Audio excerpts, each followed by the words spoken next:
Hello my dear students, ಹೇಗಿದ್ದೀರಾ ಎಲ್ಲರೂ? Welcome to Pallavi tutorials. ಮಕ್ಕಳೇ, ಈ ಒಂದು ವಿಡಿಯೋದಲ್ಲಿ ನಿಮಗೇನು ಭಾರತದ ಭೂಪಟವನ್ನು ಕೊಟ್ಟಿರ್ತಾರೆ, ಆ ಭಾರತದ ಭೂಪಟದಲ್ಲಿ ಕೆಲವೊಂದು ಐತಿಹಾಸಿಕ ಸ್ಥಳಗಳನ್ನು ಅವ್ರು ಕೊಟ್ಟಿರ್ತಾರೆ. ಅದನ್ನು ಗುರುತು ಮಾಡಿ ಆ ಸ್ಥಳದ ಬಗ್ಗೆ ಪ್ರತಿಯೊಂದು ಒಂದು 2 ವಾಕ್ಯದಲ್ಲಿ ವಿವರಣೆಯನ್ನು ಬರಿಬೇಕಾಗತ್ತೆ. ಅವರು ಯಾವ ಒಂದು ಸ್ಥಳವನ್ನು ಗುರುತಿಸಿ ಅಂತ ಕೊಟ್ಟಿರ್ತಾರೋ ಅದನ್ನು ಸರಿಯಾಗಿ ಫಸ್ಟು ಗುರುತಿಸಿ ಅದರ ಬಗ್ಗೆ 1 by 1 ಬರಿತಾ ಹೋಗಬೇಕು. ನಾನು ಒಂದಿಷ್ಟು ಸ್ಥಳಗಳನ್ನು ಇಲ್ಲಿ ಪಟ್ಟಿ ಮಾಡಿ ಅದರ ಬಗ್ಗೆ ವಿವರಣೆಯನ್ನು ಕೊಟ್ಟಿದ್ದೀನಿ, ನೀವು ನೋಡ್ಕೊಳ್ಳಿ. ಇವತ್ತಿನ ಎಕ್ಸಾಮಿಗೆ ನಿಮಗೆ ಹೆಲ್ಪ್ ಆಗ್ಬೋದು. ನಂಬರ್ 1, ಪಾಂಡಿಚೇರಿ.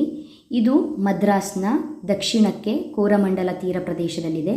ಇದು ಭಾರತದಲ್ಲಿ ಫ್ರೆಂಚರ ರಾಜಧಾನಿಯಾಗಿತ್ತು. ಬಾಂಬೆ ಮಹಾರಾಷ್ಟ್ರದ ರಾಜಧಾನಿಯಾಗಿದೆ. ಇದು ಭಾರತದ ಪಶ್ಚಿಮ ತೀರದಲ್ಲಿ ಬ್ರಿಟಿಷರ ಪ್ರಮುಖ ನೆಲೆಯಾಗಿತ್ತು. ದೆಹಲಿ, ಇದು ಯಮುನಾ ನದಿಯ ದಡದಲ್ಲಿದೆ. ಇದು ದೆಹಲಿ ಸುಲ್ತಾನರ ರಾಜಧಾನಿಯಾಗಿತ್ತು. ಕೆಲಕಾಲ ಮೊಘಲರ ರಾಜಧಾನಿಯೂ ಆಗಿತ್ತು. ಕುತುಬ್ ಮಿನಾರ್, ಕೆಂಪುಕೋಟೆ, ಜಾಮಿ ಮಸೀದಿ ಮುಂತಾದ ಸ್ಮಾರಕಗಳು ದೆಹಲಿಯಲ್ಲಿವೆ. ತಕ್ಷಶಿಲಾ, ಇದು ಪಾಕಿಸ್ತಾನದಲ್ಲಿದೆ. ಇದು ಗಾಂಧಾರ ಪ್ರಾಂತ್ಯದ ರಾಜಧಾನಿಯಾಗಿತ್ತು.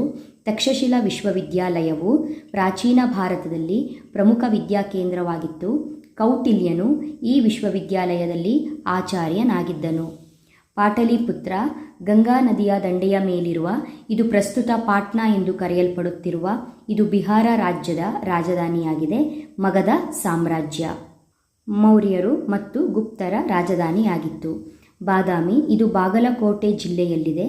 ಬಾದಾಮಿಯ ಆರಂಭಿಕ ಹೆಸರು ವಾತಾಪಿಯಾಗಿದ್ದು ಇದು ಚಾಲುಕ್ಯರ ರಾಜಧಾನಿಯಾಗಿತ್ತು. ಇದು ಗುಹಾಂತರ ದೇವಾಲಯಗಳಿಗೆ ಪ್ರಸಿದ್ಧಿಯಾಗಿದೆ.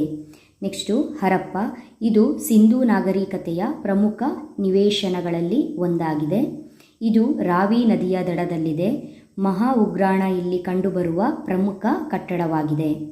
ನೆಕ್ಸ್ಟು ಪಾಣಿಪತ್, ಇದು ಹರಿಯಾಣ ರಾಜ್ಯದಲ್ಲಿದೆ.